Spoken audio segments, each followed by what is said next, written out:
Hi everyone, it's Heidi from flutterbyheidi.co.uk, back again with another project for you, and this time it's just a cute little gift box, and I've used the beautiful bouquet stamp set which has a lovely range of both sentiments and also floral images.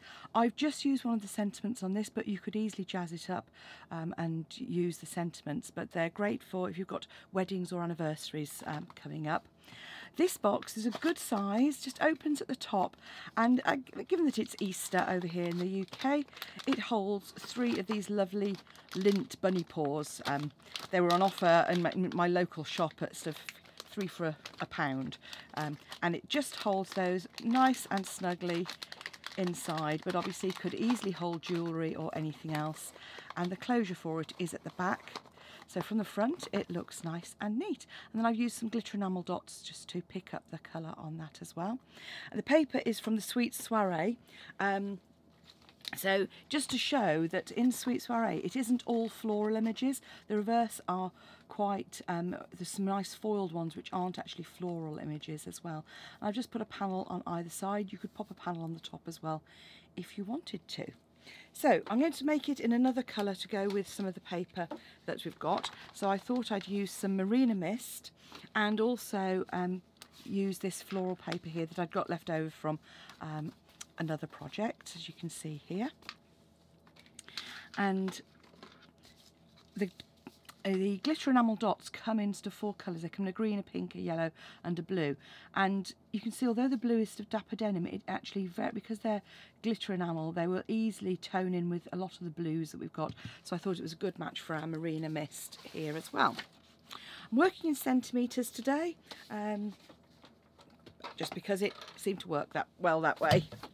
So you're going to need your scoreboard first of all, and the first thing you're going to do is cut your card down to 25 by 15 centimetres. So that's 25 on the long edge and then 15 on the short. Once you've trimmed your card, we're going to do some scoring, and you're going to score the front, the shorter edge at 4 centimetres and at 11 centimetres. Turn to portrait, and you're going to score at 2 centimetres. So as usual, we're going to use our right hand edge there, then at 6 centimetres,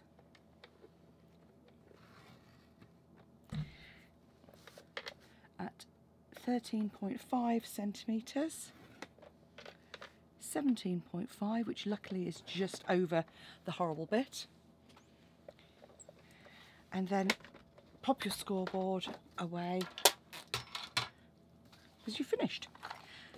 As always, we're doing a box, so a nice bit of burnishing to reinforce those score lines.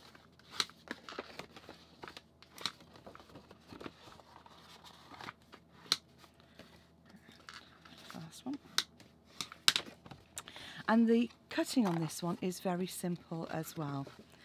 So we're going to, at the edge with the short edge, the short score line, cut down either side, and trim away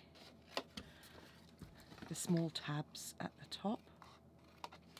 And then these side ones are going to be our little panels, so just notch those out very slightly just to help closing the box. Then on the long edge you're going to come up and cut straight up at the edge, at the side of the 2 long sections, and notch the little tab like so. Same on the other side, so straight up the long section here,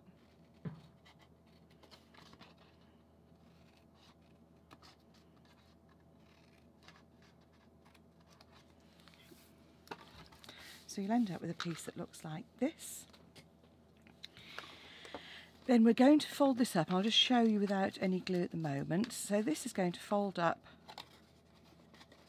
I usually put these tabs on the inside, in between, it's like a bit of a sandwich, just so there's nothing to catch on the inside.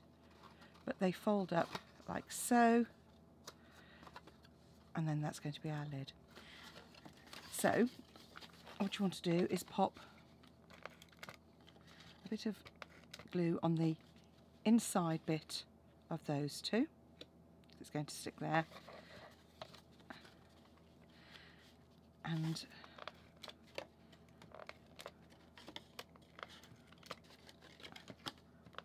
on the side here.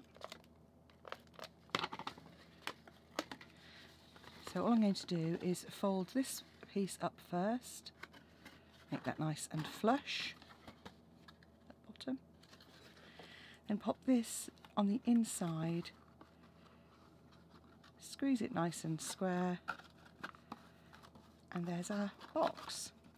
For the top, I'm just going to use, because I've got punches out for the decoration, I'm just going to use one of my larger punches, but take a little scoop out at the top. And the top edge here, if you've got a corner rounder, you can use a corner rounder, otherwise just a slight notch on the top there. So there's our basic box, and that's to show you the box construction. In terms of decoration for the front, I should have said usually I decorate it while it's flat, but clearly I got carried away with the box making. You're going to need a front panel that is 6.5 by 7.5 centimetres, or by 7 centimetres actually. So there's our 7 by 6.5. So you need one of those. Then you need 2 panels that are 3 by 7 centimetres. So what I'm going to do is just trim this piece down to 6 by 7. And then trim that in half at 3. So those are just going to pop on this. No, that's wrong. 3.5. 7 by 7 centimetres. So let's try again. 7 by 7.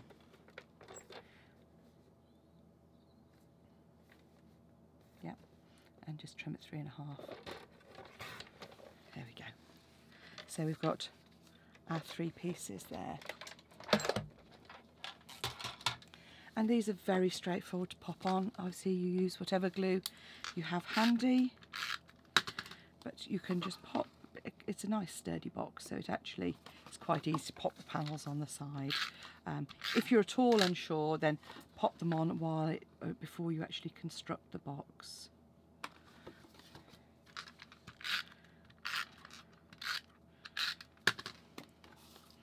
And just pop that on like so. And these would make a great table favour if you've got a wedding that you were sorting out. All we need to do now is a bit of stamping for our sentiment. So with the sentiment, as I said, I've just used the same one that I used on my original sample, but I'm just going to use the Marina Mist ink instead. So here's my ink pad.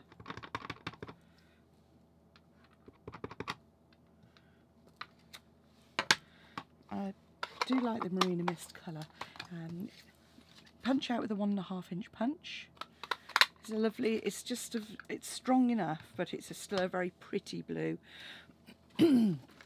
Then come across and use one of your offcuts that you had from earlier, and use a 1 3/4 inch punch. Then we're just going to pop that on the back. Pick up some of the glitter dots just to add a little bit, and they come in different sizes, so you can really, choose as many or as few as you like. As I find with the kind of glitter, they do seem to pick the colour up nicely. Pop a couple of dimensionals on the back. Again, as I say to the ladies in classes, you don't need to cover the back with dimensionals, only needs a couple. Pop your treat inside, pop your sentiment on the front, treat inside, and then your box just closes like so. So, quick and easy treat box you could use for any occasion. Don't forget, if you want any of the products I've shown you, visit my Stampin' Up shop, heidismith.stampinup.net, or follow the link in the description bar below to subscribe to my blog. Thanks for watching. Bye.